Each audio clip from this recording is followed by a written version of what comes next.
As temperatures continue to rise and natural disasters grow in frequency and magnitude, tens of millions across the country are forced to grapple with what's becoming the new normal. But as our next guest argues in his new book, On the Move, The Overheating Earth and the Uprooting of America, this may just be the beginning. And joining us now is investigative reporter Abrahm Lustgarten. Abrahm, thank you so much for joining us tonight. You write that over the next 30 years, the U.S. will face a climate reckoning that could mark the largest migration in American history, twice the size of previous migrations. What's led you to that conclusion? Well, if you just look at where climate perils are expected to hit the United States, about 13 million people are expected to be displaced from coastal flooding and sea level rise alone.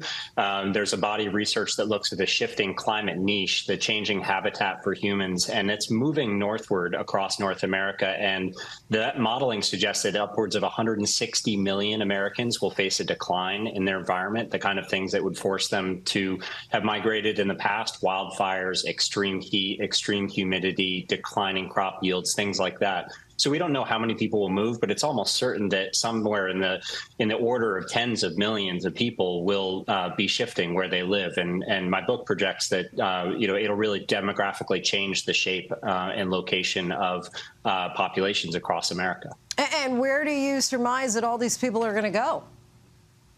Well, if you look at a map of those risks that I just described, they kind of squeeze the country from the west, wildfires also in the southeast, and extraordinary flooding and heat in the south. And so that suggests that there's going to be an arrow pointing northward, that the upper Midwest, the Great Lakes region with plentiful water, the Northeast might be destinations for large populations, but also cities in the south. Atlanta comes up a lot in my models as a destination place where climate migrants from the surrounding states and rural areas might wind up. So I think we'll see a rapid urbanization and a general shift of that population northward, where conditions will improve, where crop yields might improve, and some of those most dramatic impacts and dangers don't quite exist.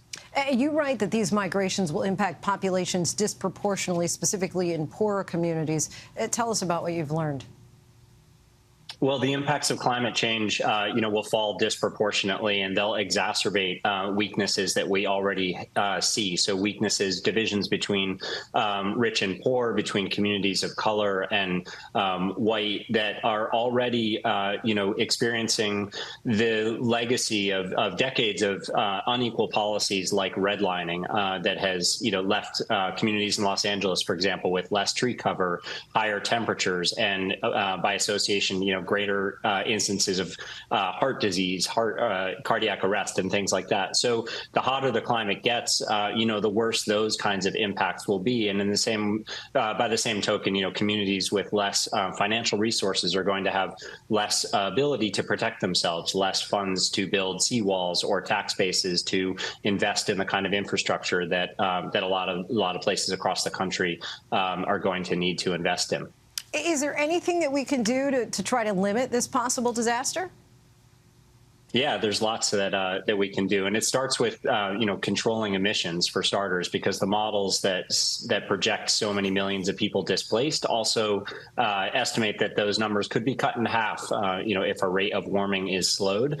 But the policymakers I talk to and researchers across the country really point to a lot of standard investment in urban infrastructure, planning for housing with better housing materials, efficient cooling and efficient heating that can keep energy bills down so that the effects of climate change don't make life unaffordable for people in the South, for example. So a lot of it's really just sort of basic infrastructure investments that our cities and our communities need to make, that are going to make those places stronger and protect people as their environments begin to change around them.